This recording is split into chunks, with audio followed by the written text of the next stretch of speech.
What is up, YouTube? Four Leaf Cards here. Hey, how you doing? Just doing a mail day today. Got some things coming in that might be a little oddballish for you guys. Some things maybe that you don't see on the regular. Got some funny cards. Got some Hall of Famers. So I'm gonna jump right in here. I'll start here. We're gonna maybe work our way up. This is let's see here. We got. Same card? Yeah, same card. I'm going to try to maybe get him TTM. But anyway, I was at work, and I'm working with a guy that was actually Bruce Baumgartner's wrestling partner in high school. So he knows him fairly well. They still stay in touch, every once in a while. But they're high school buddies. And he was one heck of a wrestler. And this guy was telling me the story about him and some of the background. And I just thought, wow, that's pretty cool. So I'm going to get some of his cards and maybe send him a letter and say, hey, I met your high school wrestling partner. And he said, it was funny. He's like, I could never beat him. He was just so good, but I was the only one that would go up against him, you know? So he was just so good. And it's just pretty cool. So got a couple of those cards, maybe some TTM opportunity there.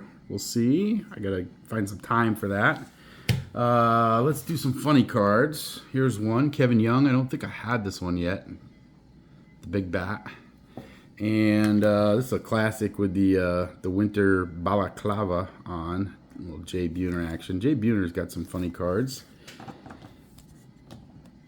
So there we go. There's some of those. Let's go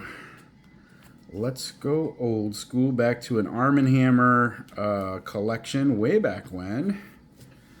So these are going to be over 100 years now old. This tarpon I have. The tarpon is not, it's one of the more popular ones, I believe, in the set or something like that. But I have one, but it's not in this nice of condition. And here's the white perch. And these were some of the old school first shiny cards. If you can, I can't really get it to go. Maybe the perch will. The scales there, they have like it's almost like a silver ink that make it shine a little bit. Hard to see here, but anyway, these are one of my favorite, probably one of my favorite sets. There's a couple that use the same pictures, but it's a set of 30 fish series, and there's the backs. Got some info on there, but absolutely love them. Those are stunners, both in really good condition considering their age. Beautiful cards. Those of you know us know that we are Wade Boggs super collectors, among other super collectors, but some things. But Wade Boggs is our main guy. Little Leaf has met Wade. Well, we both met Wade, and we love him. He's a super nice guy, and obviously Red Sox history for us, and just love Wade Boggs. Just a great hitter and a great person in person, and have got a story, if you go back and look, about a one-on-one. I guess I could tell a little here, pick me up. Maybe some of you haven't heard the story, but I went to the National a couple years ago, 3 years ago now, maybe 4, I don't even know. 3 years ago, must have been 21 or something like that. But anyway, I always try to get Little Leaf a nice card that he'd like, and I got the Topps Finest. I think it's 2005. It's got a bat relic in there. It's shiny, so it's something that he likes, and he keeps it by his bedstand. And I got one that I keep it by my bedstand. And I was trying to get into the Wade Boggs club, making it serious. I got to have a one-on-one. And I thought I had one, and I lost it. And I was like, wow, these Wade Boggs collectors are just crazy for these one-on-ones, paying insane amounts of money. I mean, just nutso. And I was really upset. I lost out on one. And then, the next day, the Fleer popped up. It was a archives buyback one-of-one autographed, and it was this card. Well, not this card, but this variety of this card that they bought back. Wade signed it. And it was a one-of-one, and so I bought that, and that's my Wade Boggs one-of-one. And so this is kind of our family card. So anytime I see this card, in the $7 or $8 range, I just buy it. It's kind of our little weird thing that, I say we, but me.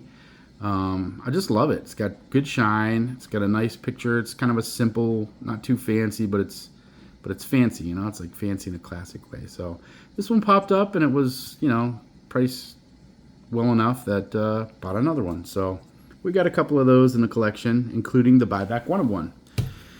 All right, I'm going to finish up with some Hall of Famers. It looked like somebody had a collection of autographs, Hall of Fame autographs, or Star and Hall of Fame autographs, and so they were selling like it was a lot. It was like 100 of them. So I just went in and put in some low bids, to be honest with you, and said, well, if I get them, I get them. If I don't, I don't. And apparently, nobody really wanted Rick Farrell, and he played for the Sox. So he had some things that he signed here. I ended up with 3. And I believe that's a Hal New. That looks like Hal Newhouser.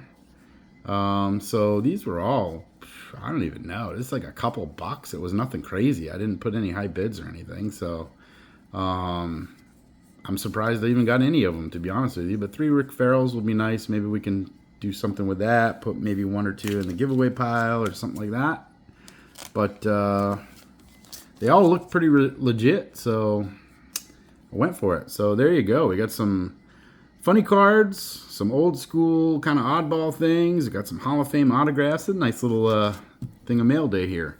So that's all I got for you today. I appreciate you guys watching, and if you guys are opening anything, best of luck to you. Don't forget to connect, and have an awesome day.